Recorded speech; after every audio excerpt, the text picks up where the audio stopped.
So hello, everyone, and welcome. My name is Denise Mashmasarmi. I am the Associate Director for the Center for Inclusive Excellence. And we thank you for joining us for our Anti-Blackness in Academia and Beyond panel today. And so I'm going to introduce our amazing speaker, Faustina Cuevas. And so let me just pull up your bio very quickly. So Faustina was born and raised in the North Shore of Boston. She did her undergraduate and graduate degrees at the University of Massachusetts Amherst. At UMass, she studied psychology, Spanish, and higher education.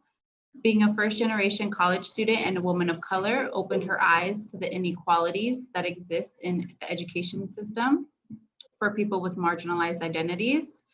It was in college where she became very passionate about social justice and an active change agent in the fight for equity. Faustina worked in higher education at multiple institutions and roles for over 10 years, but now has translated her passion for justice by becoming a diversity, equity, and inclusion independent consultant. She's committed to sharing her social justice work and journey with her clients. So I'm going to hand it over to you, Faustina. Thank you, Denise. Welcome everyone to our conversation about anti-Blackness in academia and beyond. As Denise said, my name is Faustina Cuevas. I use she, her pronouns. One thing that I want to say about that is that we need to get more comfortable with sharing our pronouns. When we share our pronouns, we invite folks who don't identify within the gender binary to also share their pronouns. We let them know that we're a safe space for them to share those parts of their identities with us. So let's make that a practice whenever we're having conversations. I also have that in my signature, and most recently, thanks to a mentor of mine, I have added that a link to mypronouns.org, again, inviting people who may not be familiar as to why we do this or say it or why it's in our signature to sort of do their own research and own education around that.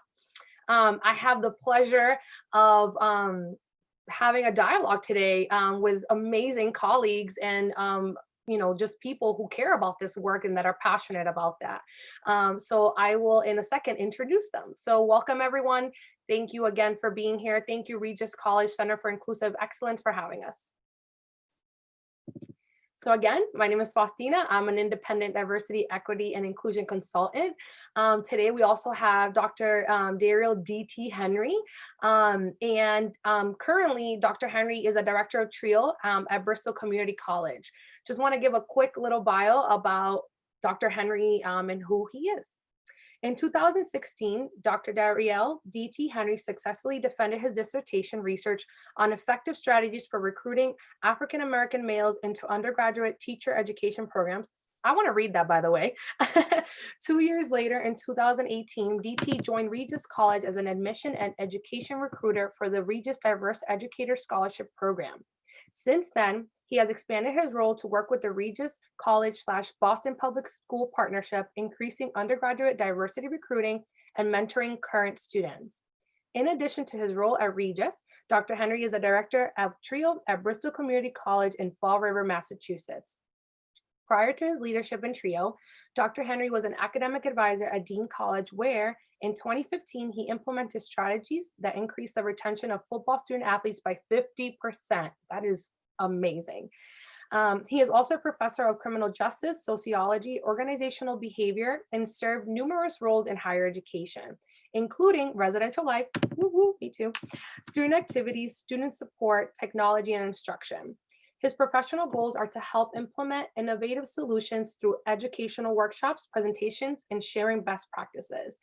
Thank you so much, Dr. Henry, for being with us today. And then we have Jasmine Ramón, who is a friend of mine as well. Jasmine is a proud Haitian Puerto Rican raised in Newburgh, New York. She has a BA in Communication Studies from Alfred University and an NMA in Sociology from Northeastern University. Her professional career began in Northeastern's Latinx Student Cultural Center, working with students on leadership and identity development. She currently works at Tufts University doing similar work as a program administrator of their Latinx Cultural Center. Her passion and research interests are at the intersections of race and ethnicity around identity formation and belonging of mixed individuals. And I can personally say that Jasmine was very humble with this bio because she's done a lot to help students feel a sense of belonging on campus, especially students of mixed race, which is a population that sometimes gets lost in the shuffle. So thank you, Jasmine, for also being here. I'm really excited to have a conversation with both of you. Just quickly, I want to let folks know that we are going to be having a Q&A or comments time at the end, but we want to collect those up front. So as we are chatting, as we're sharing our information here or in thoughts, we invite you to comment on the YouTube chat box, because Denise, who is here helping us, supporting us from Regis College, is going to be sort of collecting those questions and comments at the end for us to have a sort of a dialogue with all of you. So as you can see at the bottom here of the slide, comments or questions or comments throughout, please put them in the YouTube chat box. If you have questions about that, you know, simply maybe make a comment or something, and then Denise will be able to see that. So before we get started here, I wanted to do some just brief acknowledgements. Anytime, especially anytime we're talking about injustice, I always like to remind myself and remind everyone that we are on stolen Indigenous land. And it's something that really is important to me to always remember and recognize the sacrifice that our Indigenous brothers and sisters have made, and the fact that we still sit here on stolen land. So anytime, it's a practice for me, and I think it should be a practice for anyone, especially if we're talking about injustice, to sort of name that and sit with that. So I just want to take a moment to acknowledge that.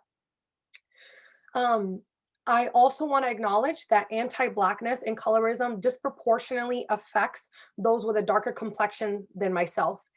So I think it's always important too, as someone who is speaking on anti-Blackness and colorism specifically, to sort of acknowledge how this affects folks of a darker complexion within the Black community. And finally, I also want to name that we're here as people who are excited, who have lived experiences in these topics, who are passionate about it, but by no means are we experts on these topics. We're only experts of our own stories and experiences.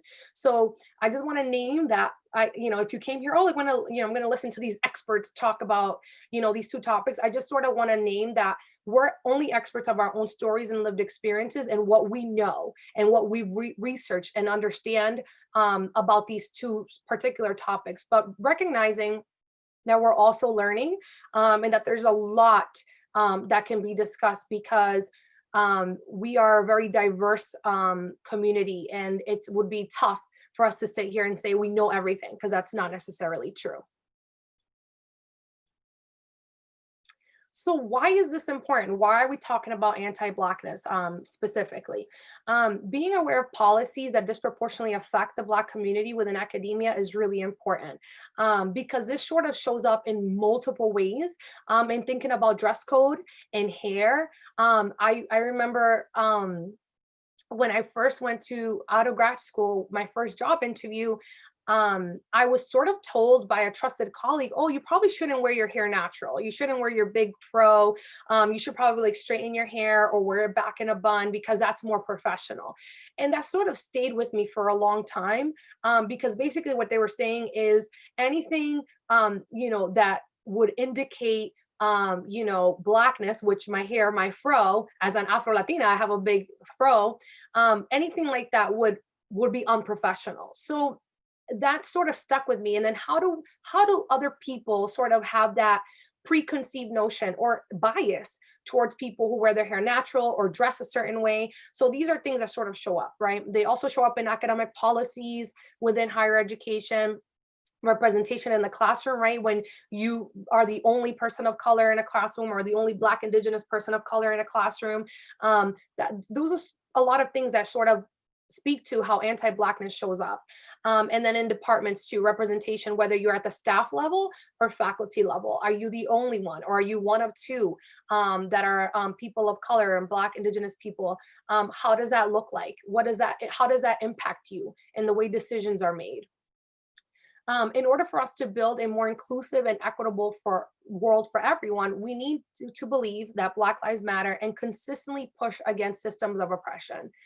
So we know, again, that there's a lot of oppression within systemic racism too, but it's important to acknowledge so that we are able to combat these in a very conscious way, and think about it in the way that it shows up in our daily lives, in the way it shows up in our professional worlds.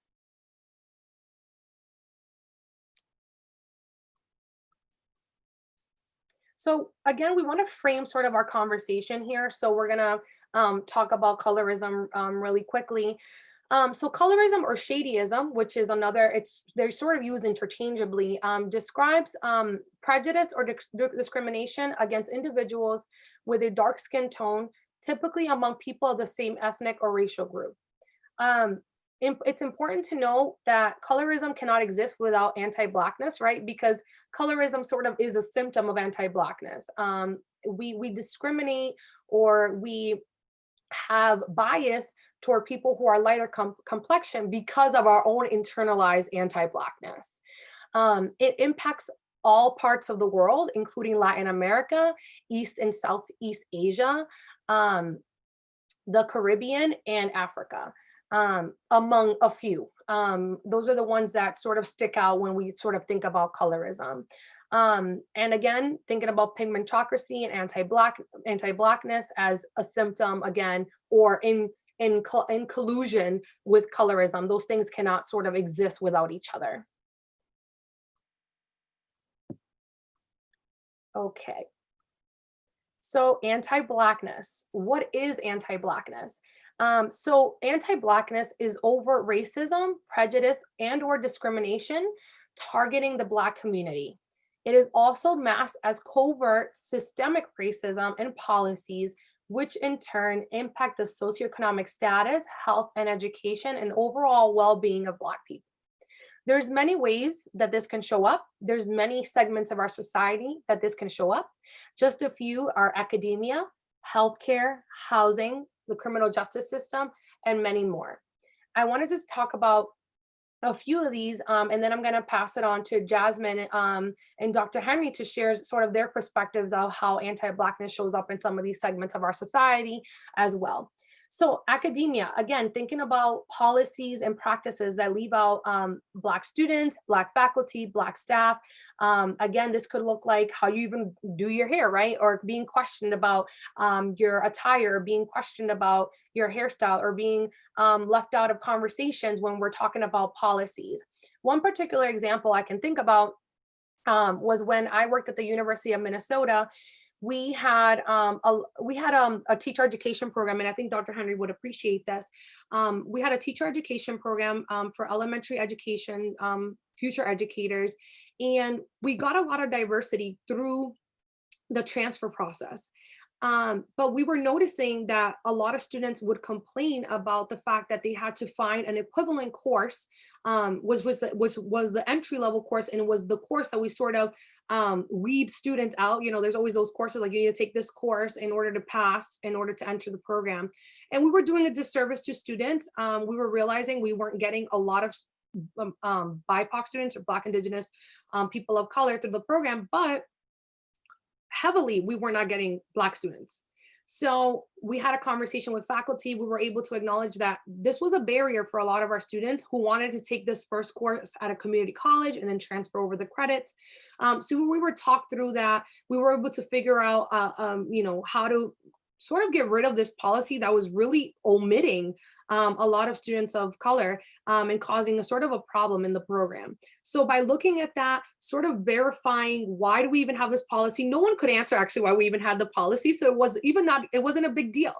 It was a matter of somebody saying, this is a problem. I see that this is a problem. We're leaving sort of students out. What do we do? And then have a conversation to make it happen. In the healthcare system, Black women are 3 to 4 times more likely to die from complications during pregnancy or childbirth. This is research that has been done that shows that doctors blatantly have prejudice for Black women, and they make assumptions about their pain tolerance and what they could you know, tolerate. So sometimes they won't prescribe them medicine. Sometimes they'll tell them, you know, oh, you can do it. You don't need medication. And a lot of women end up suffering and having complications because of this.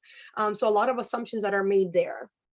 And then housing is another big one, because despite the Fair Housing Act of 1968, Black home buyers are still more likely to be discriminated against by realtors. They're forced to purchase in Black neighborhoods only. They're lied to about what's actually available on the market. And to top it off, they're forced to meet extra financial conditions that other people don't have to meet, which makes it, as you can imagine, very difficult to end up buying a home. So a lot of folks, a lot of Black folks end up giving up and sort of giving up on purchasing a home because of all these extra steps that they're forced to take. And then criminal justice system, which I always sort of argue that I think is the biggest one that's sort of evident and in our face, which is mass incarceration, right? It is really startling that Black people make up approximately 13% of the US population, but 40% of the US prison population. Isn't that startling? Let me just say that again. Black people make up approximately 13% of the US population, but approximately 40% of the US prison population. We have a problem here, right? Documentaries like 13th on Netflix sort of give us a really good insight as to how this happened, why it continues to happen, and what we can do to sort of stop it. So now I'm going to invite my colleagues. I've talked a lot. So I want to invite my colleagues, Dr. Henry and Jasmine, to sort of chime in on ways that you all have seen anti-Blackness sort of manifest in our society. Who wants to jump in? Jasmine, you can go first. Okay, so hi everyone. Again, I wanted to kind of frame my remarks by mentioning what brings me to this conversation, because it's important to really name that and name the skin that we're in as we're sharing our opinions. And so, as Faustina said, I'm a proud Haitian Puerto Rican. I use a lot of different language to identify myself: mixed, Latina, Black, Caribbean, and so on. And so in that skin, in that experience, I really think about ways that I can use my identity as a bridge between communities, and using this skin to really think about ways to call in and call out people in my community in this conversation. And so this helps me raise my own consciousness and self-awareness and leverage that privilege so that I'm not contributing to the problem, and acknowledging that things like anti-Blackness and colorism are extremely pervasive, specifically in Caribbean culture from my experience. I wanted to name that. And so to talk about colorism, really like beginning in academia. So again, my background has been in a lot of Latinx spaces and communities. And so for me, immediately acknowledging that those spaces are so often whitewashed, and just even the conversation about Caribbean is excluded. The ways that when we're talking about Latinx identity, how we might include Brazilians, but oftentimes Haitians are not part of that conversation, even as there is disparaging or different ideas about whether or not Haitians identify as Latinx, they're immediately pushed out of the conversation. And just seeing how Black Latinx students are often made to feel unwelcome in Latinx spaces, and when they have the choice between campus centers on college campuses, they oftentimes choose to go to African American institutes or diasporic spaces rather than be within the Latinx community. I think that was very evident to me. And I also think, in a lot of my experience, really, I think grad school highlighted a lot of these things for me in academia, but just watching the light-skinned people of color who get the funding, the grants and the mentorship, a lot of light skin or white faces of leadership when there are people of color in those spaces, and the ways that the light skin and white people are getting the jobs after publishing work, or they're writing dissertations about our communities and they're getting applauded for that, but then other people with darker skin than mine don't even get the same access to those resources, and it's about their community. And I think on the slide, Faustina has the cases of Rachel Dolezal and Jessica Krug. So now we have white women, again, infiltrating our community, doing the research, getting the accolades and the credit. And we're over here like, but when we try to do this, you don't want us published in your major journals. You don't want to give us money to conduct the research and things like that. And I also think another way it's pervasive is when it comes to those feelings of advising and mentorship. I know for me personally, they automatically, when I came into my grad school experience, paired me with the only Latina in the department. And her experience as a white passing woman was very different than mine, and we could not connect and relate on issues. And I think a lot of times, because we're in this culture that encourages us to compete with one another and immediately be nervous if there is another person of color like us, that competitive nature can kind of pull us apart. And that's how we can see, the saying is like, not all skin folk are your kinfolk. I think that becomes really evident as well. And a couple things I was thinking about outside of academia, I think for me, immediately, like, sports came to mind. So I follow a lot of like international football, not American football, like soccer, the real football.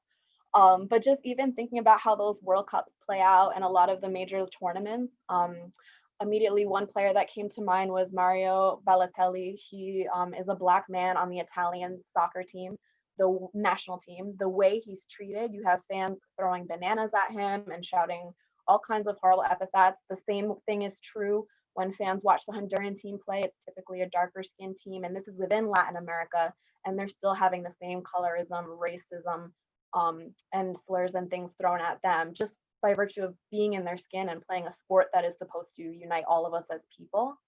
And I think outside of academia as well, I think about the dinner table. I mean, that is a space where this stuff is rampant. Just the little comments every day, the like when your mom tells you, oh, your hair looks so pretty straight and wants to straighten it for school photos. When they're like, oh, it's time to come in from the sun, or like, oh, this cousin who's light skin can stay in the sun more, but this cousin with the darker skin, it's time for her to come inside. I think those little things come up in ways too, that we need to be mindful of and think about. But I'll hold there and let DT jump in with some of his experiences. Oh, thank you so much. And segueing into everything that I'm going to say, I want to go back to the slide of anti-Blackness and just, really go back and look at what that's the same. And, the overt racism, the prejudice and or discrimination targeting the Black community, but also the covert systemic racism and policies, which in turn impact the socioeconomic status, health, education, and overall well-being of Black people. So when I think about anti-Blackness and being against Blackness, I look at it in a number of ways. So in one, let's look at being anti-Black in spaces that Black people don't normally occupy. So when we talk about academia and leadership and even higher level positions, we have to look at our perception of Black people when we see them in that role. And since we're not used to that, we don't, we may get into some of those positions later on in our life and we don't mentor people up, or we don't, like we talked about scholarships, or give people that opportunity because we're not used to seeing that. We were talking before we got on the live here about me being a doctorate of education, but also being from Carol City, Florida, and I love an 88 box Chevy with 22-inch rims and all of that on it. Even though I'm Dr. Henry, right? But when people see me as Dr. Henry, they usually see me in a three-piece suit in my office. But if they was to see me in a regular short sleeve shirt like I am now, rocking my iced out, yes, I like it, and rocking the motivation shirt, and you can see my tattoos, people may not necessarily think that I am of this level of education or occupy the position of leadership that I do. And what that does is that brings forth a certain perception. See, what we're talking about, and it bleeds into the colorism conversation, is respecting anti-Blackness or anti-Blackness in a sense that we don't allow Black people to be whole. Understand that we're not a monolith. So we have all these different subcultures within Black America. So yes, I'm African-American from Miami out the South, but we have our Caribbean brothers and sisters. We have those that are interracial. We have those that grew up more elite, and then we have those that are still in the hood, right? But what we do is we group all these people in one category. And too often, if you see somebody like me and I'm not in a three-piece suit, that perception is, well, he must be a thug, or he must be a drug dealer, he must be that. And that is a form of anti-Blackness because you're not allowing Black people to occupy all of those spaces of leadership and success, and you're limiting us to being a drug dealer. On purposely in my jewelry right now, I love being in it because I wanted to sit here on this live, not in a three-piece suit, to represent that you can be from Carol City and like the Chevys and all, and still have a doctorate degree. That is a form form of anti-Blackness when we don't recognize that people can occupy those spaces of leadership that we're used to seeing only one type of Black person fit in. That leads me on to talk about some of the ways that I've experienced this as well. When you think about this anti-Blackness, we had mentioned I'll get to the criminal justice system in a minute, but on digital platforms. So if you look at digital platforms right now that we're all using, especially in this COVID-19 pandemic right now, and this has been going on for years. And Jasmine is speaking about this directly. When we talk about those dinner table conversations, let's talk about how anti-Black is played out on digital platforms and social media. All of you out there, if you are under a certain age and you're on social media right now, you know about hashtag Team Dark Skin, hashtag Team Light Skin. You know the memes out there, light skinned dudes fall like this, dark skinned people, you know, dark skinned girls this, what light skinned girls this. It plays out in those areas. How many times you've heard it out there where, you know, you pretty for a dark skinned girl? Come on now, beauty is beauty, but it plays out in those intimate conversations. And so not allowing Blackness to be beautiful in all the different hues that it could be in. And so looking online, you see it play out in those areas.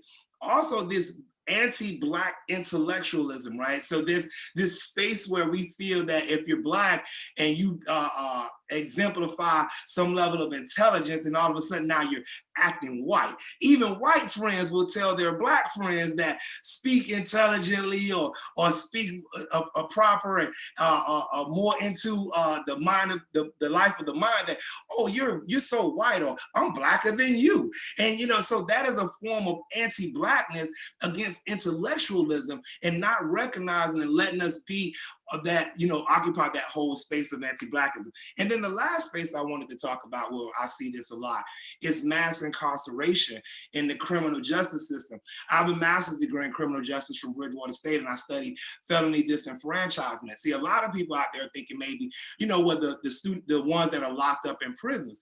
It's not just those that are locked up in prisons, it's those that when they get out of prison and they have these felony charges on their record and they can't participate in the political spectrum of society and economically. Because once you have a record in a felony in some states, it is more detrimental than in other states. So you may not be able to have a business license if you have a felony on your record and you live in a state such as Florida. If you want to really look at how mass incarceration is working and how it's playing out in this anti-Blackness, right? Because we're talking about anti-Black success at that level of mass incarceration. Let me break down what I mean for you.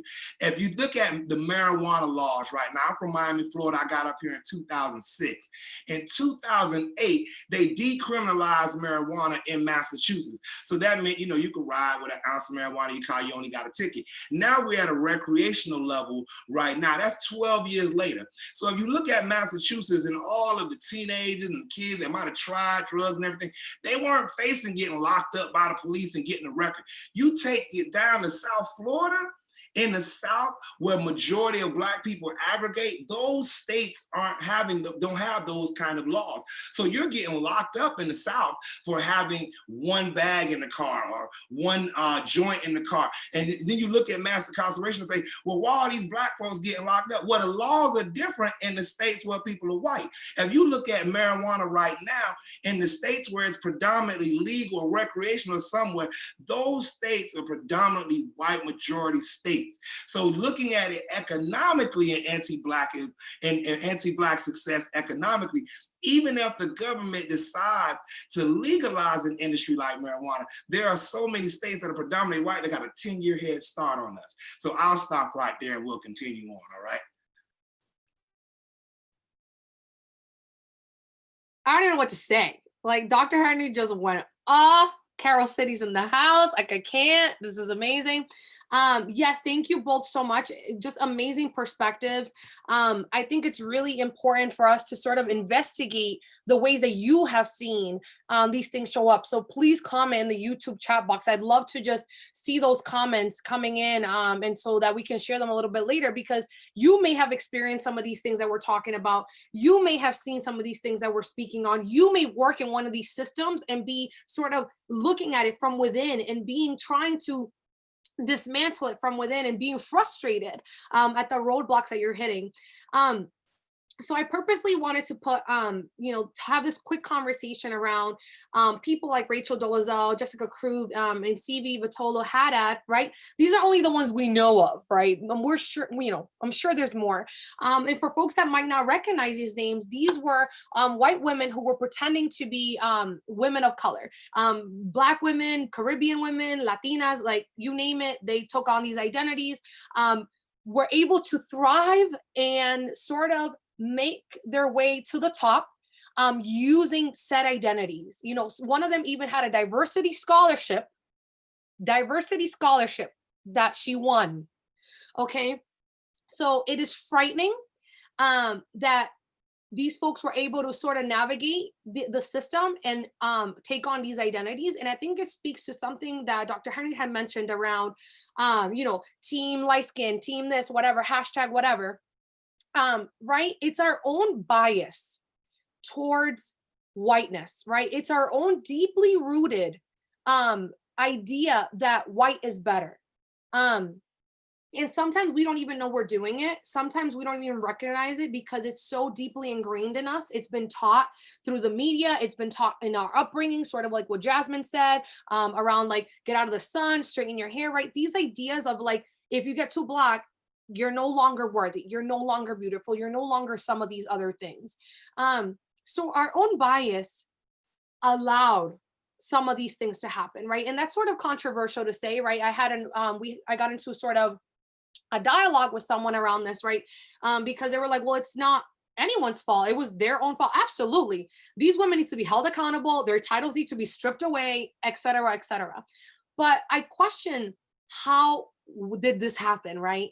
And our preference again toward lightness and whiteness sort of allowed these people to be able to take on these identities, right? So it's so deeply ingrained that they felt that they could do this, right? They felt that they could do this. I mean, Rachel Dolezal was like the NAACP chair for her community. That is frightening that this white woman sort of infiltrated the NAACP. And it's like, how did that happen? And it's again this idea that we don't necessarily question. We don't question whiteness because that is sort of our default preference. Whether you consciously know that or it's subconsciously something that lives within us, we all do it. We all have sort of this preference, and we have to sort of recognize that so that we can do better, so that we can sort of name what's happening as it's happening, that we can address and question policies that don't fit and don't support Black lives. But we have to recognize that we all have implicit bias and that we have to consciously work towards unlearning all these things that we've learned throughout times. Okay, so we're going to move into some questions here. And then we will open it up to whatever you all were commenting on the YouTube chat box. Denise will do that in a few minutes after we sort of just talk through these questions. So the first question for our lovely team here is, why does representation matter? Do either of you have any thoughts on that? Jasmine, you want me to go first? Or you? All right, I'll go first on this one. So when it comes to representation, we have to look at it like this. You know, I say it all the time, children will be what they see, right? And so it's not odd to understand how, and I'll be, you know, gender specific on me, a young Black boy could grow up in Miami, Florida, and want to be an NFL football player.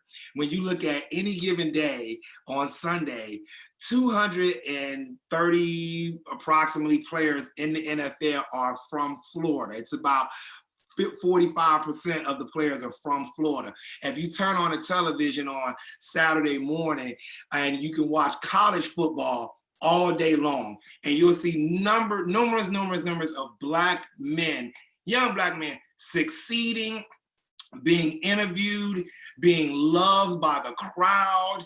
Their stories are being told. And if you watch that as a young kid, you would aspire to be that.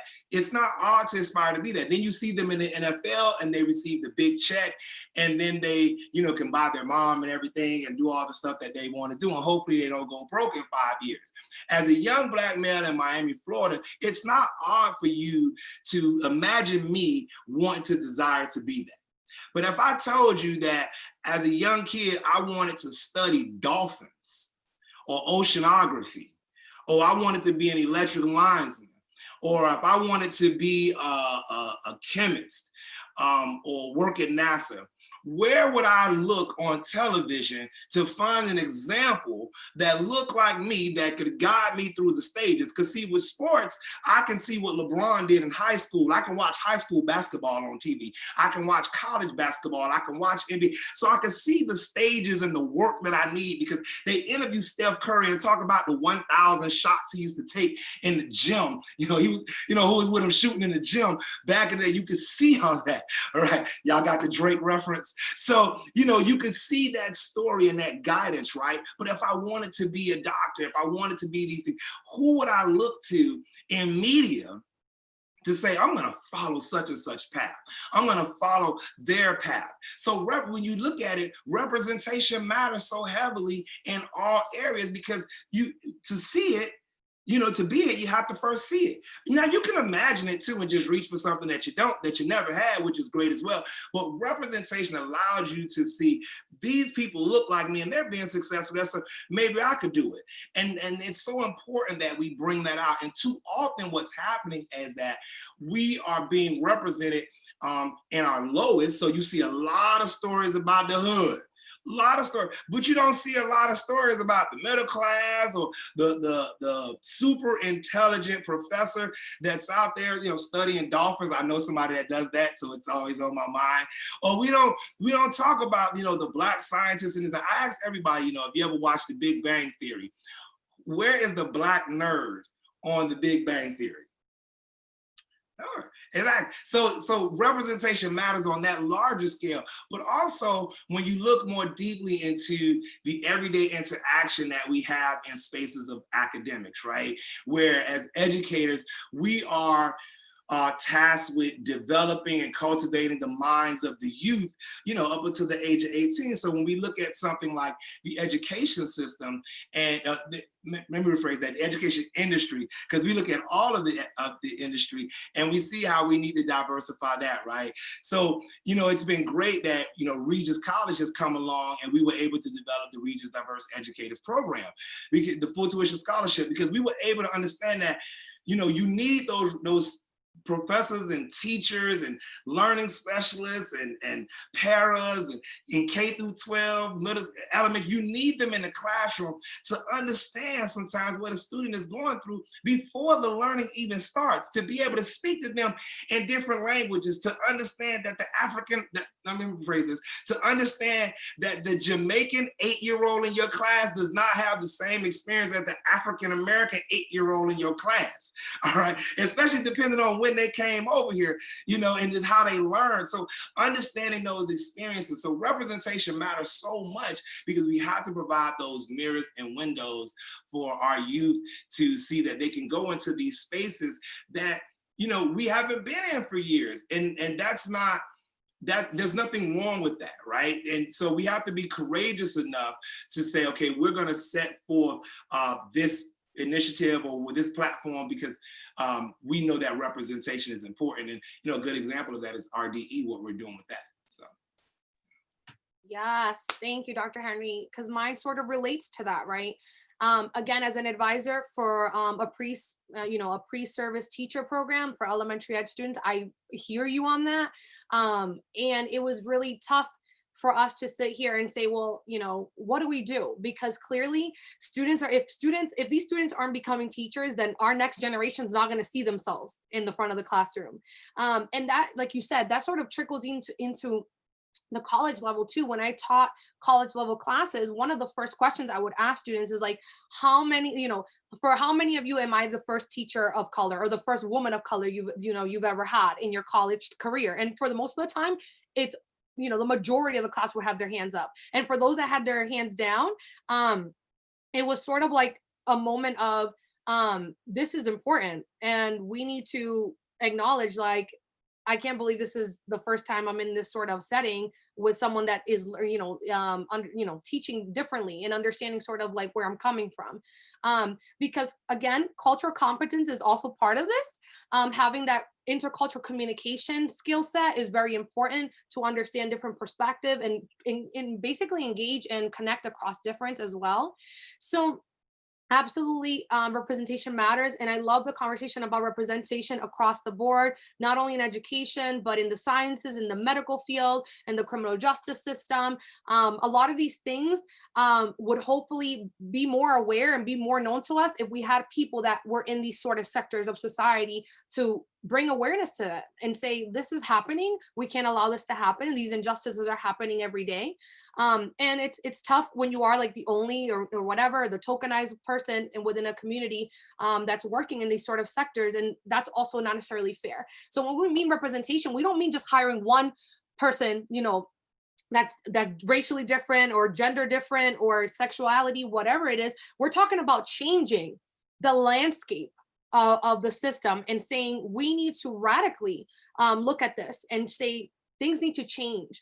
We need to uproot and start over. And it's not just about picking, okay, we're gonna just hire this person, whatever, like you're meeting a quota. That's not what we're saying here. We're saying that we need to reimagine what these systems look like if we're thinking about and leading with wanting to change and leading with anti-Blackness as something that we don't want in our spaces, anti-racism, and leading with some of these pieces so that we're consciously making these decisions. So thank you so much. Jasmine, did you want to add anything? Yeah, I mean, I think DT like really covered a lot of it. And I was thinking as he was talking about what Black representation looked like in athletics, for me, it was like Latina representation in entertainment. Like a lot of the role models I had, the people I looked up to were women in my family. But when I look, and that's no, just like they've done amazing things.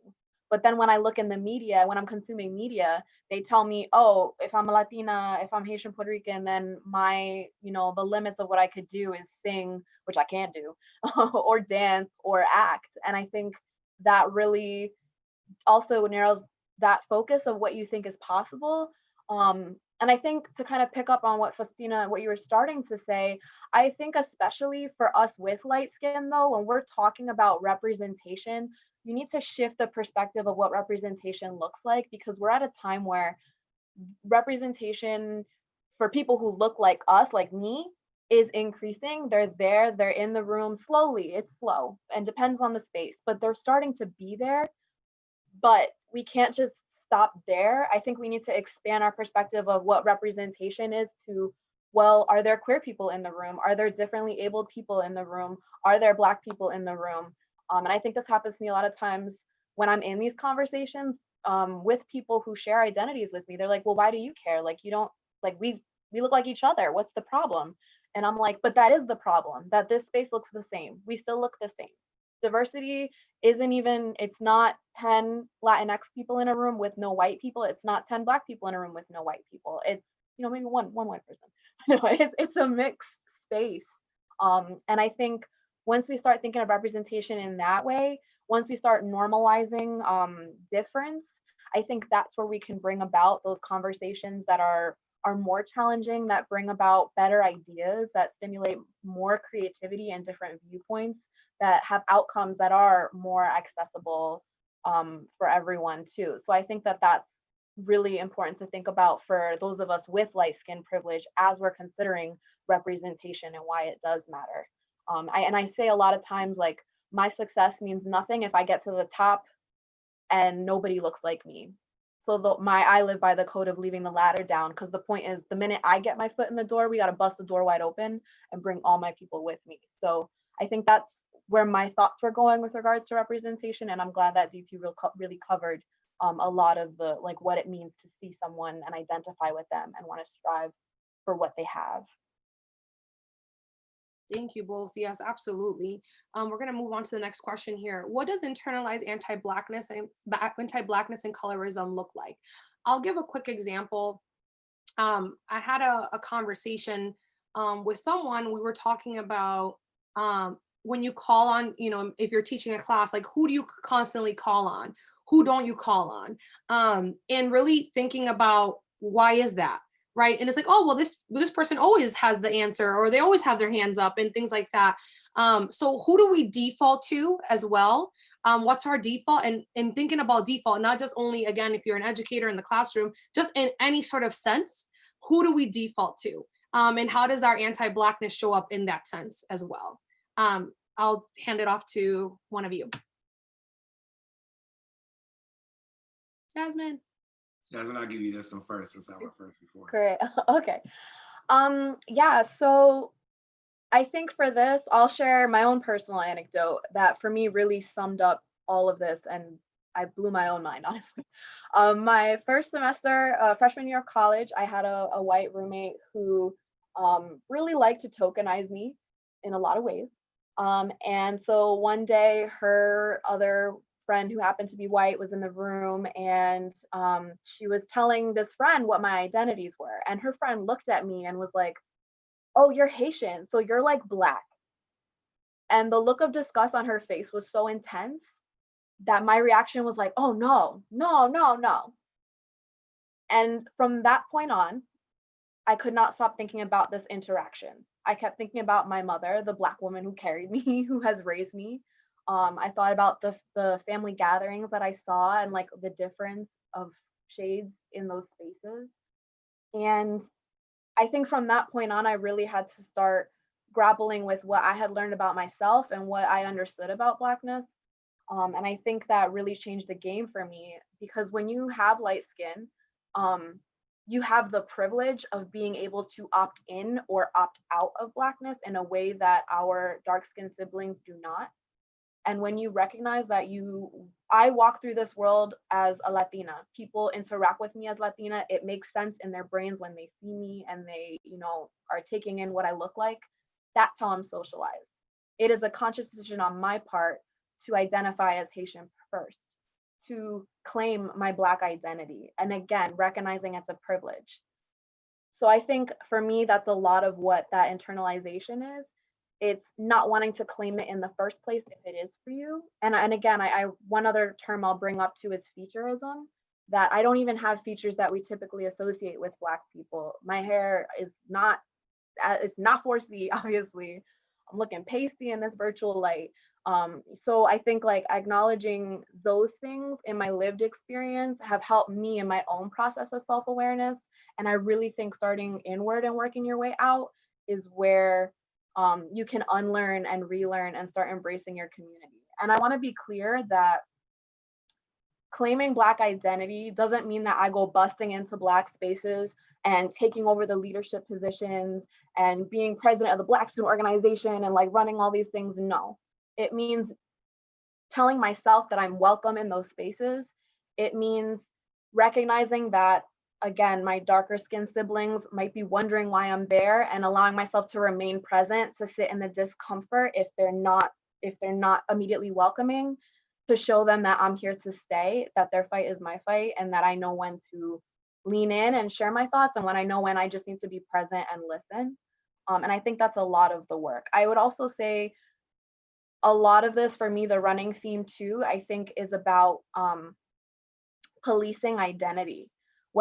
No matter what skin you're in, that we constantly are policing other people's identity is internalized anti-Blackness and colorism. And I think it happens on both sides. So it's me wondering if I should be in a Black space, but it's also maybe dark-skinned people wondering why I'm there. It happens on both sides. And again, these are all trickle downs of colonization and white supremacy. And so I think it's important to really be conscious of that when you have the light skin privilege and you're navigating your own individual discomfort, when you recognize that that individual discomfort is against a backdrop of oppressive systems that have been in place for centuries. Thank you, Jasmine. All right, so I'll jump in here and bring it home a little bit with this one. So I just want to go back to something on just the colorism piece. Some people may not understand where this is rooted in, and so I just want to give you some historical context. So historically, what would happen, after the years of slavery, there was a lot that went on after that. When there access to certain events is what brought forth, let's say, enhanced a certain level of colorism. And so before they would hold up a brown paper bag. I don't know if you all know about the brown paper bag rule. Somebody, as if you was going to an event in the 1930s or whatever, somebody would hold up a paper bag or whatever, a brown paper bag. And if you were lighter than the brown paper bag, you were allowed in the event. If you were darker than the brown paper bag, you didn't get let in. And that's how colorism works out, right? In the anti-Blackness. So I'm gonna go with colorism and then swing it back real quick. I remember once when I was with one of my white friends and he was planning a party, and he said, I gotta invite all the blondes, because blondes have more fun. And I'd never heard that before. I was like, what do you mean blondes have more fun? So he starts telling me this whole thing with blondes have more fun, right?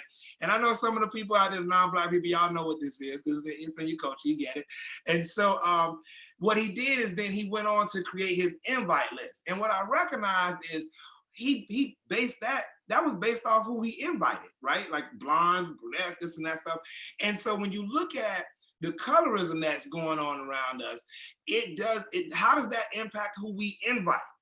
All right, who we bringing to the party, who we bringing into our space, right? Who we're bringing into our photos. So I see how that looks like. What do? We were talking about the default, right? When you set a picture up, and y'all be careful of this. When you set a picture up of Black people, y'all don't move all light-skinned people to the middle, dark-skinned people on the outside. This is how these things come up in our everyday life. Also, when I look at how we internalize anti-Blackness, right? I talk about Black success, Black excellence. And we limit ourselves sometimes on what we can do because we are practicing anti-Blackness in ourselves. We feel that, well, Black people don't do this, so I'm not gonna try for that. Or Black people ain't, that's something white to do, so I'm not gonna try that. I would encourage all of you to, if you get a chance to read the Baratunde Thurston's book, How to Be Black. And it gives you some examples of ways and times where there was no Black person doing anything in a particular category, and then a Black person came along and did it. So sometimes we limit ourselves back because of our anti-Blackness, and that's how it's internalized a little bit. Thank you so much, both of you. That was really helpful, and I appreciate, Jasmine, the personal anecdotes too, because it sort of brings it to life, right? Because what we're talking about is not this sort of thing that happens over there or happens to somebody over here. No, it's like personal, it's experiences. Again, we're only experts of our own stories and experiences, so I appreciate that. And thank you, Dr. Henry, for naming the brown paper bag rule, because we see how people sort of adapted sort of these practices in their own governments, right? Pigmentocracy is this idea that we set up social hierarchies or we set up governments based on skin tone, and then we govern by that, right? We have preference toward lighter skin. We sort of condemn people with darker skin, who holds power in these countries, and who do they look like, and who you're told to date so that we can have lighter people in our family. We don't want to matar la raza, which is something that's very common and used, especially in the Latinx cultures, like don't kill the race, which means, let's not make ourselves darker, like let's keep lightening the race.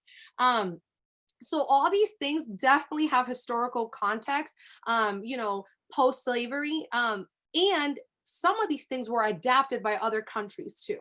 So that's also, it's important for us to do our research and understand some of these things. So I really appreciate Dr. Henry elevating that, because in understanding our history, we're not duplicating it. We're not sort of recommitting the history of this country around anti-Blackness. So it is really important to understand how these things sort of manifest in the history around it, and how some societies still sort of have these ideas and play that out, and sort of oppress people based on that. There's certain countries where you go and you sort of know who's out in the field working the field. You sort of know because of complexions and who's out in the sun doing the field work, and then that's associated with economy and socioeconomic status. So there's a lot of things that tie into this idea of anti-Blackness that again, could be based on even government and policies and things that are created with social hierarchies in many societies. So thank you so much for that. So we have sort of our last question here before we sort of turn over to hopefully audience questions or participant questions. So these are kind of together, so you can either unpack it or just answer one, or however it feels good for you. So the question is, how do we intervene, call out, and work towards dismantling anti-Blackness? And sort of the sub question to that is, how do you call out anti-Black policies in the spaces you occupy? So again, these are sort of similar. So it's sort of thinking about in the larger scale, like how do we sort of disrupt this? And then personally, maybe what are things we have done, or what are things that we're consciously thinking about when we in the spaces we occupy? Anybody? I'll take this one first. So I'll go with the second part of this one, in calling out anti-Black policies in the spaces that we occupy. For me, I address them straight on, and you have to have the courage to do it. And why I have that courage is because I seriously understand that a lot of white people just don't know.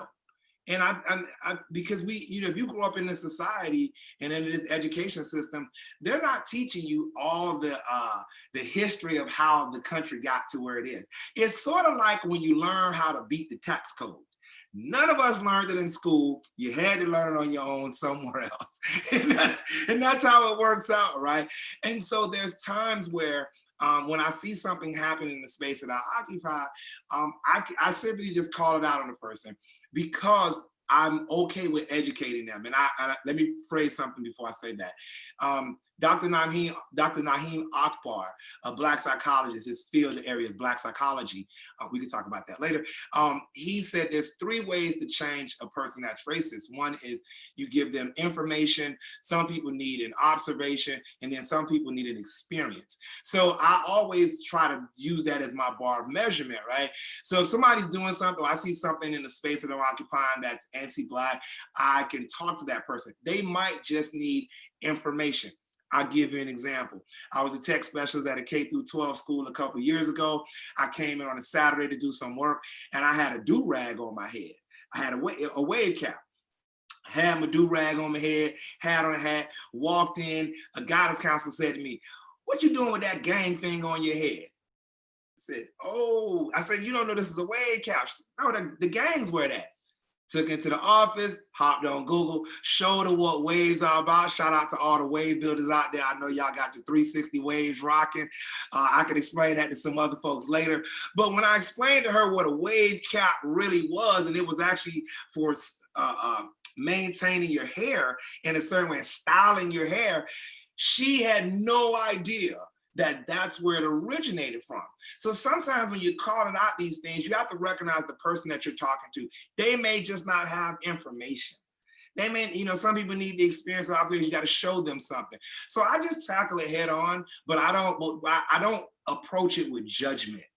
And so that's how I do a lot of the calling out, because I'm always quick to educate someone, because I know there is so much that they didn't tell you growing up in the education system of, who airs their dirty laundry, right? So I understand where people are in those spaces. And just to mention something about light skin, we had talked about before where colorism shows up.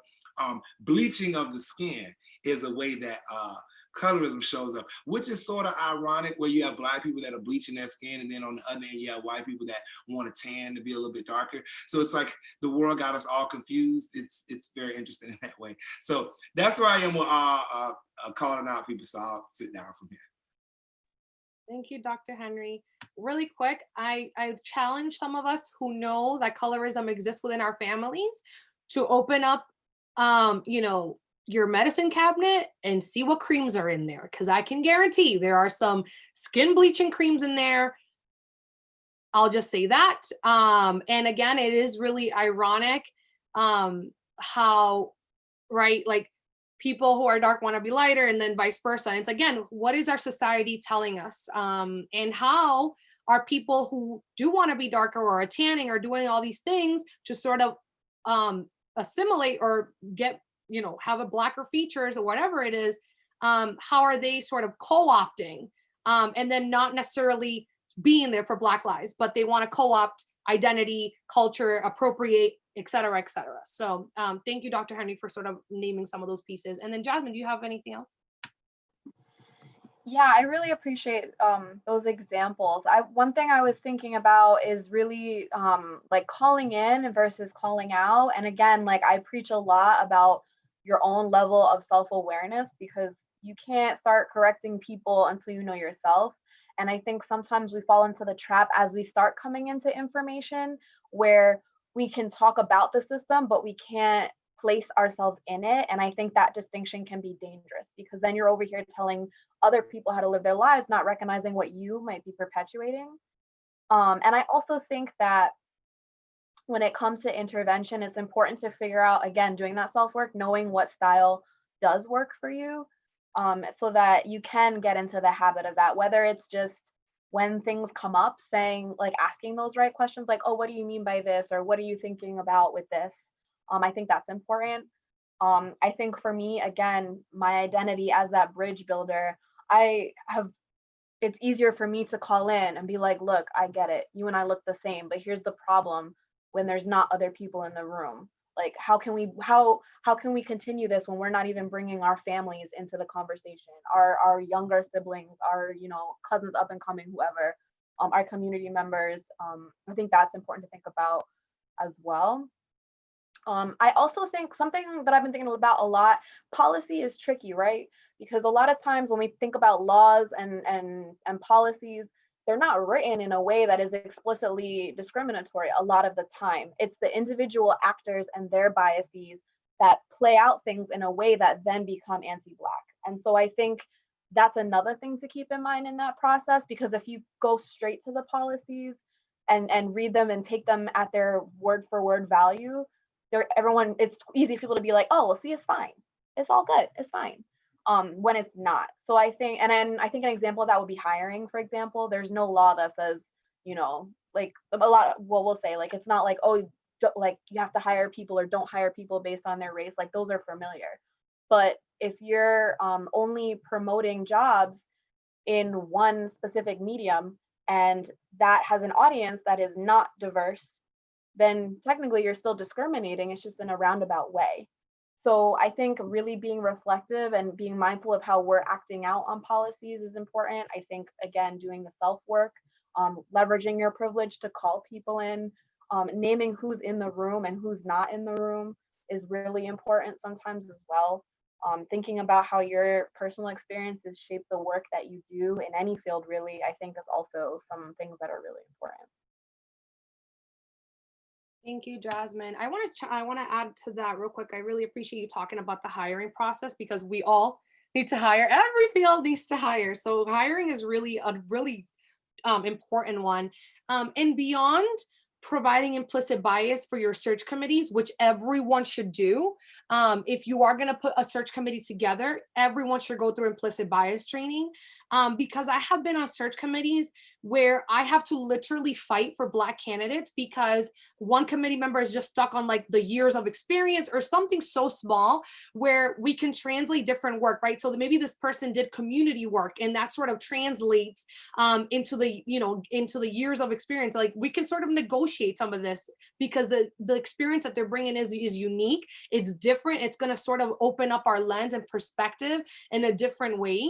So we really need to do that work when we are sitting in these committees or sitting in these spaces, to be like, why are you being a stickler? What's the issue here? What's going on? Why are you holding on to this one thing that the candidate doesn't have, right? And it's naming that. So I'm definitely one of those people that sort of names it, like what's the issue right now, sort of names it head on, so that person has to explain to me what the issue is, and in turn sort of catch themselves saying racist things, their implicit bias comes out, and we sort of have to grapple with the moment of what's going on right now. Like, why are you so stuck on this thing?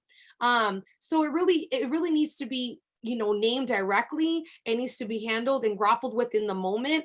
The same thing when friends or family say like anti-Black comments, I always literally say that's anti-Black or that's racist. I say straight up. I don't be like, what do you mean by that? Like, if I know it's racist, or if I know it's anti-Black, and if I know it's sexist, if I know it's xenophobic, if I know it's et cetera, I literally name it. I just say it. Like, you know that that's sexist, right? You do know that, you know, and it makes people uncomfortable. Like, oh, here she goes again. I'm like, no. Let's talk about that. Like, what did you mean by that? Because to me, I heard that was sort of sexist. That was like, you were sort of making a comment about women's ability or whatever the moment might be about. We sort of need to make people uncomfortable with their comments, because then they won't say it again. By making them like known that like that's a problem, they're less likely to replicate or less likely to say that again to someone else. So I will stop there. Denise, do we have questions, comments from our participants here? Yes, we do. But before we dive in, do you mind defining tokenization? Yes. So the idea of tokenization, and I'll just say my spiel, but if Jasmine and Dr. Henry want to say anything. So tokenization means sort of, you know, if you want to have someone, you know, racial diversity or whatever, you might just hire one person of a particular race and then use them for everything. They might be your go-to person. When you're hiring, you might put them on the committee so that you can say you're diverse. If you're taking a staff picture, you might put them right in the middle to say you're diverse. So you keep using them for anything involving diversity and inclusion, social justice, and continuously exploit them based solely on their racial identity or the identity that you wanted them there for, or to occupy that space for. Jasmine and Dr. Henry, do you want to elaborate, or do we feel like that is helpful? I can just add to it, it shows up like among friends as well. So when I mentioned my roommate back in the day was tokenizing me, it was like, she straight up told me at one point, I was so excited when I saw that you were Latina, and then I met you and you're not wild and crazy at all. You kind of like act white. So she had an expectation of what I was going to be. And I think she thought she could use that to leverage like how she saw herself and how cool she could be. And I think that created the problem too. A lot of times in our community, you also see like when non-Black Latinx people use the N-word and they're like, well, you know, this person in my family is Black, like that's tokenizing that person in the family as if that excuses like your behavior too. Another way is like seeing yourself as the safe minority. So those people who always want to interact with you, but in my case with me, but maybe not the darker skinned woman bringing up the same points, like they're tokenizing me to be the safe one for them. Just to add it, you know, I think one of the important things is, and I struggle with this because if you're the first, you know, Black person to hire someplace, you're going to be that for a while. I think what the focus is I love when we use the word exploit them and to use them because, you know, as your definition of diversity. There's a difference between me being the only Black person in the room and you're using me for a photo versus me being in that same room and my voice is being heard, my work is being supported, and that is being highlighted. And so how that may work out, since we're in higher ed, and that may work out with students, because a lot of students struggle with this when on a predominantly white campus. You might be a Black student that's on a predominantly white campus and you feel like, well, I'm in all of these photos. Yeah, you might be in all of these photos, but look deeper than that. Is the school supporting you academically? Is your voice being heard? And if your voice is being heard and they're supporting you academically, like sometimes you might have a graduate position where you're an RD and you're an RD, but you're also working at the school, right? And so they're supporting your academic pursuits, also giving you career experiences. So you should be on every photo in a sense, because it's all blended into boosting your career the same way, you know, white folks have done with other white folks. So I think it's when you're being exploited wrong, and then when you just use like for the photo op for the definition of diversity, you have to go deeper than that, and see where you're being utilized in that room by being the only person in that room, because sometimes that's just going to be the case if you're the first, or you know, in the middle of, you know, a rural area. So you'll deal with it that way. Yeah. Absolutely. Thank you, Dr. Henry. Denise. Can you all speak to cultural appropriation, and what about folks of whiteness co-opting Black styles? I'm sorry, can you repeat that? Can you speak to cultural appropriation and, you know, folks of whiteness co-opting Black styles? I'll have some quick thoughts and then I'll pass it on. But Yeah, that happens a lot. I'll give you all an example, and then I got into like a little debacle. I'm not sure if folks saw the picture of Adele in the Caribbean festival, whatever, in the UK. I think it's the UK. And she had like the top, like the Jamaican sort of colors as like a bathing suit top, and then she had the Bantu knots. Sis, that's where you messed up. So I got into an argument with like a few people because they were like, well, what's wrong? She's not appropriating, she's celebrating the culture, da da da da da. And I said, wrong. She didn't need the Bantu knots. Like, why did she throw on the Bantu knots? Like, you could have celebrated without doing the most, okay? The reason I was particularly upset was one of the things that we talked about earlier, right?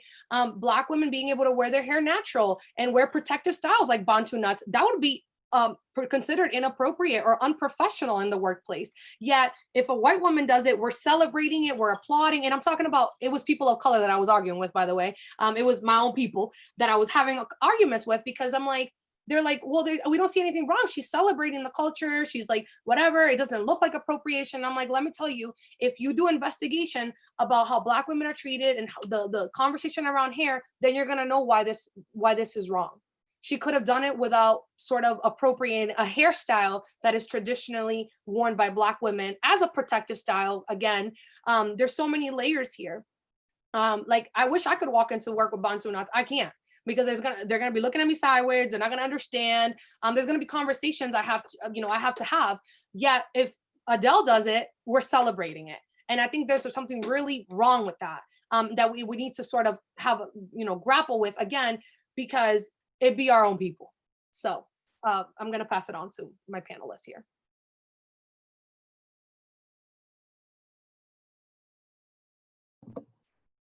Yeah, I mean, I think Faustina's distinction was pretty much spot on, because of course Adele is the most recent, and that's what immediately came to mind. I think what I will add to that, especially when it comes to having that conversation like within our communities where you're arguing with your own people, is we have to think about this mentality of people with privilege coming into our communities to visit but not to stay. So if you want to take part in the festivities, if you want to come for the food and the music, but you don't want to stay when we're advocating for, equal rights, equal opportunity and things like that, then that I think is where a lot of the appropriation comes into play, where people get to pick and choose the parts that are fun and flashy and trendy, but then we're penalized for doing the same things. And those actions that are supposed to be celebratory don't actually elevate us as a community. And I think that's something that I constantly come back to as well, because I'm Caribbean. Like, I would have went. I wouldn't, for me to put my hair in Bantu knots wouldn't even cross my mind, and I'd be all up in there like celebrating without. So I think you have to understand again, like, what does it mean? How are we celebrating communities? Is it just performatively, or is it really doing the work of understanding difference, building the relationship, and thinking about how we can elevate the community? That's what I would add. Just a small piece about this is because we're looking at the Adele situation and her being, such a high celebrity. I think it's two parts to it. One is how that is portrayed in the media with cultural appropriation, right? So, because, I've gone to Country Fest before. And when I go to Country Fest, I'm, in my country clothes. That's not my normal wear, I would say, but I'm just in my country clothes that day. But there's a difference there if I was on television to then say I started it. I created it. And then now my community then creates a product, and then, now people start buying it. So this is what came out with Kim Kardashian and the boxer braid situation, where, cornrows had been out for years, but the way the media covered it was as if it was this new style. And I think that's just disrespectful to the community, because if I came up with a country outfit and then all of a sudden it was like, well, D.T. Henry started this, I'm pretty sure some folks in Texas would be like, we've been doing this down here for years. All right, so that's where the first part of it is. The second part is, and to bring it down on a ground level, is how we would respond to somebody. So you're correct. If I see a white person walk in with the same Bantu knot, I should enjoy that and enjoy when a Black person walks in with it just as much. And the problem is that we celebrate one and then we're shocked at the other, right? Oh my God, what'd you do? And we have to change that on the ground level, and then don't let that limit us from working with a person. If you're gonna hire somebody with purple hair, hire somebody with purple hair. Don't hire somebody with purple hair on one end and purple straight hair, and then you see purple dreadlocks on another end, and then say, well, I'm not gonna hire that person. You know, keep it, you know, try to keep it even and go from there. So I think that's where we get into the trouble of the cultural appropriation and not giving respect to due in the economic end of it. Yes, and this sort of ties in back again to the whole Rachel Dolezal, Jessica Cruz, conversation, right? These women are a little different, right? Because they were doing the work, they were doing the research, they were out here advocating, Why couldn't you just do that as an ally? Why did you have to take on the identity? Why did you have to appropriate the culture? Why did you have to pretend to be somebody you're not? Why couldn't you do that as an ally? Because that really is a true ally stands side by side, right? Doesn't stand in front, doesn't take over the conversation. So by doing that, it's a self-fulfilling sort of need to be the voice, to be the leader. Especially in the Jessica Cruz case, where she questioned Black women, she sort of occupied spaces and was like, I am the voice. And that is problematic. Why can't you just do it as an ally? And that's why I was frustrated with the Adele thing, because she is an ally. I do think Adele does say a lot. She does speak up. And I was pissed because I was like, what are you doing? You're an ally. Just be an ally. You don't need to throw on the Bantu knots. We believe you. We believe you're down for the culture. You don't need to do these extra things in order to, what's the word I'm looking for? To, I don't know, get cred, to get credit or to be recognized. For the cloud, for, you know, Yes. you went extra. It was Yes. extra. You have to be extra. Right. We loved you before, and now we're just questioning why did you do that, right? And so I'll stop there. Denise, other questions? Yes. What can light skin or white passing folks do to acknowledge their own complicity in whiteness? Anybody else want to start? I'm like, acknowledge your own complicity is step one. You did it. That's step one.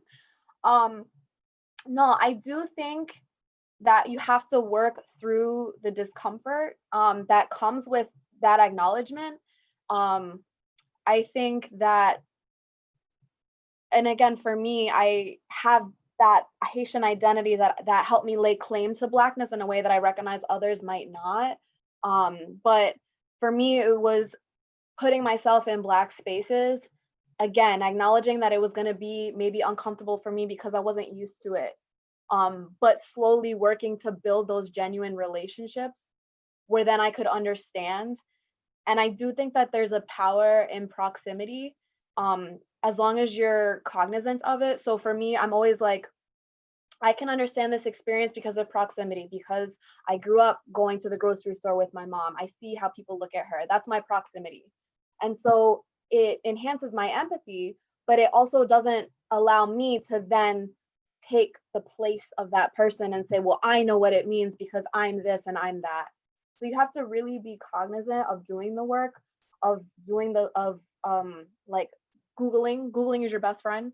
I added a bunch of Instagram people that like different handles that about like Afro Latinx people, Black and Latinx spaces, Black people, non-binary people of color, so that I could be consuming that media from people who were willing to share their identities as an educational tool, rather than constantly relying on my dark-skinned Black friends to educate me.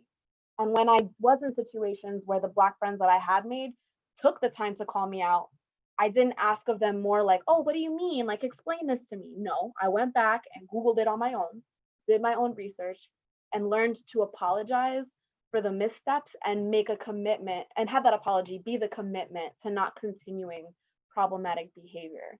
It also means having those conversations when those dark-skinned people are not in the room. Get your white and white passing, light skin, like get them together in a room. Have that conversation about the complexity between race and ethnicity and how sometimes those like intersect and or even contradict each other. I think of myself as a contradiction because I don't look like the identities that are true to me. So I think doing those kinds of things are the small steps to engaging. And when people offer themselves to you as resources use them, use the people who offer themselves. Don't rely on the people just who happen to have the identities. That's not fair and that's not right. Thank you, Jasmine. I don't have anything to add. I don't know, Dr. Harney has anything to add. Okay. She wrapped up.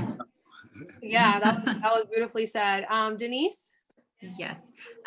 What are your recommendations for institutions to acknowledge past poor practices of anti-Blackness in the curriculum or campus life? Wait, say that again, Denise. I'm sorry. Your recommendations for institutions to acknowledge their past poor practices of anti-Blackness in curriculum or campus life. Dr. Honey, do you want to start us off? Yeah, I can start with this one. So one of the things I could say is, we're on Regis right now, so shout out to Regis College for the Regis Diverse Educators Initiative that we started. And it took a lot of courage, and it's things like that. You got to think about it. Regis College, we're in Massachusetts. We decided we're going to stand up and say, we're going to do something about this. First thing is, get some courageous people in the room. And if you're gonna bring forth an initiative, bring something forth that you can do and stand strong on it, okay? That's one thing that you could do. In any other area, it doesn't just have to be in education. If it's in you have a nursing program or STEM or any other program that you feel where people of color are underrepresented, make some kind of gesture to bring those people in. I would also say in the curriculum, let's get there for a second. So in the curriculum, I would encourage folks to add in Black excellence. A part of the struggle is that we don't know great Black people. And so with all these disciplines that we're teaching the students, you have to go back and find some Black excellence to add in there, because that then creates the mirrors for students in the example. So I try to tell math professors and chemistry professors, science and all of that, and English, everybody, to try to find examples of Black excellence in all cultures to add into your curriculum as you use these examples, because that's where the hidden curriculum is, right? We teach what we teach, but then when we start giving examples from our life, they're predominantly examples of our own experience. So as a male, I even make sure when I'm teaching classes that I use examples of women, because of course I have my own blinders on as a male. I also think as an institution, be open and provide spaces where students can tell you what's going on and listen to it. And don't think that they're just bringing it up out of nowhere. Because things happen in all cultures.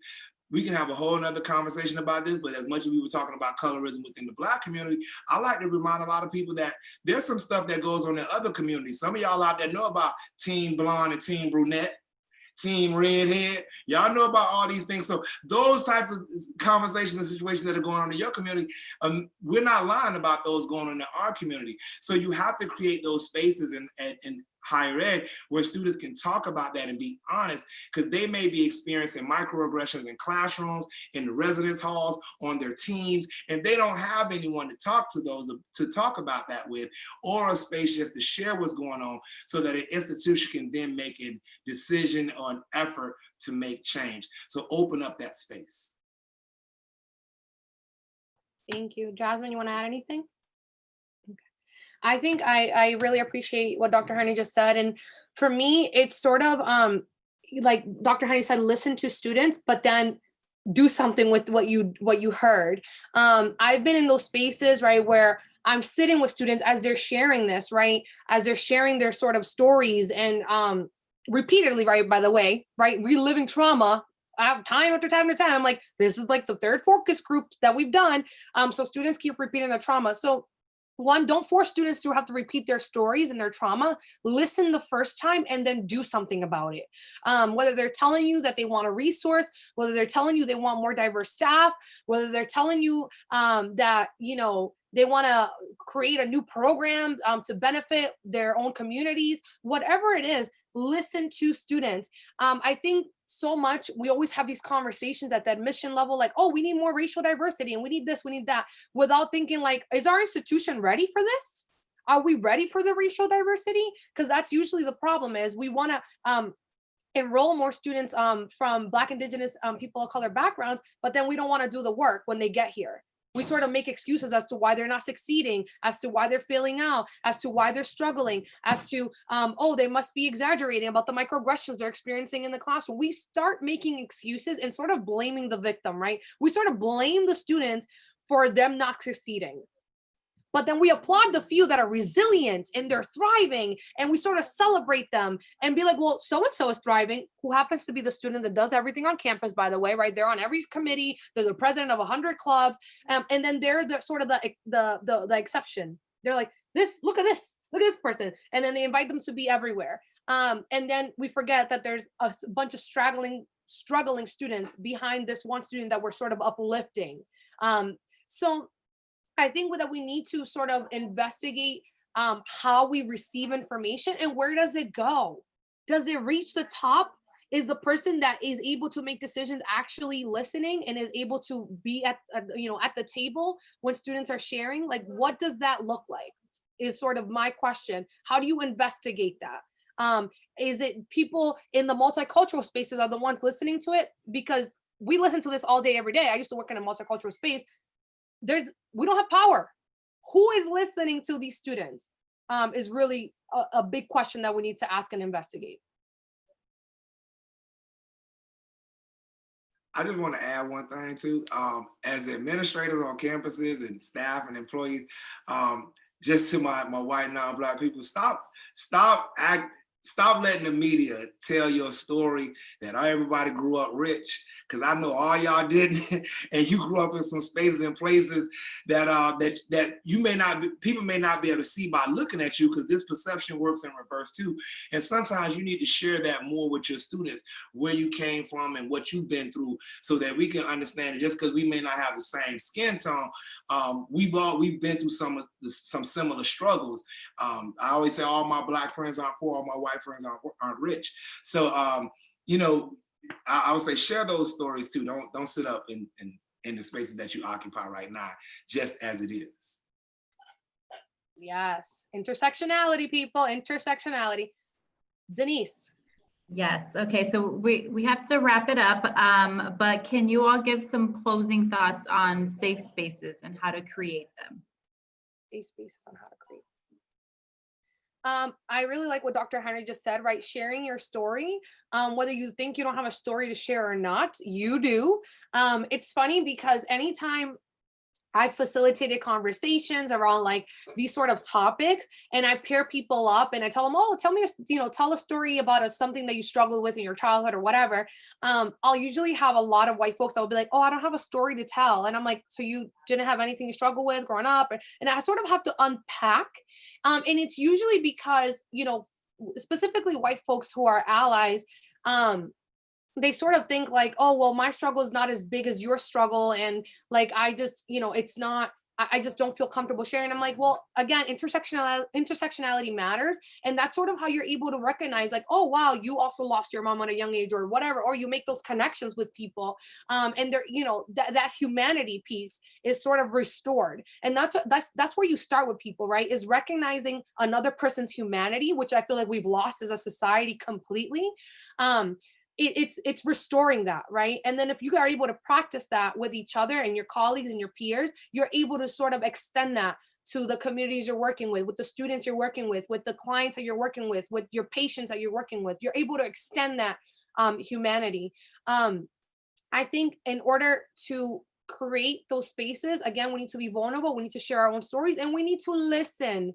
We need to believe Black people when they tell us their stories. We need to believe their experiences matter, that their lives matter. We need to believe these things. That's how you sort of work against anti-Blackness, is that you just believe people when they tell you things, that you just not question when they tell you things. You just take it at face value and not challenge things. And also recognize your own internalized anti-Blackness when it's happening, when you have an experience, when you have a moment, when something comes into your mind, when you see a Black person. As soon as that thought enters your mind, you check yourself and you say, that is irrational, that is ridiculous. Why am I thinking this? And sort of unlearn that, because that's sort of where you start. And if you're able to consciously continue doing that education, you'll be a better ally. You'll create more safe spaces. People will come to you, they'll volunteer information, and they'll confide in you. But you sort of have to start with yourself. You have to start undoing and unlearning that anti-Blackness. Yeah, I think Faustina nailed it. I think storytelling is an extremely powerful tool. And I think a lot of times in conversations that people will try to push aside anecdotal evidence for like the concrete numbers, but we have to recognize that we are force-fed a dominant narrative. And so anytime we can extract those independent counter narratives, it's a gift and we should treat it as such. I would also say that we have to also be critical of what we mean when we say safe spaces and whose safety that we are prioritizing when we're creating safe spaces. Because if we're just naming a space as safe, but we're still, and we're creating space for people with privilege to make mistakes and still cause undue harm to people of color, then that's still a problem.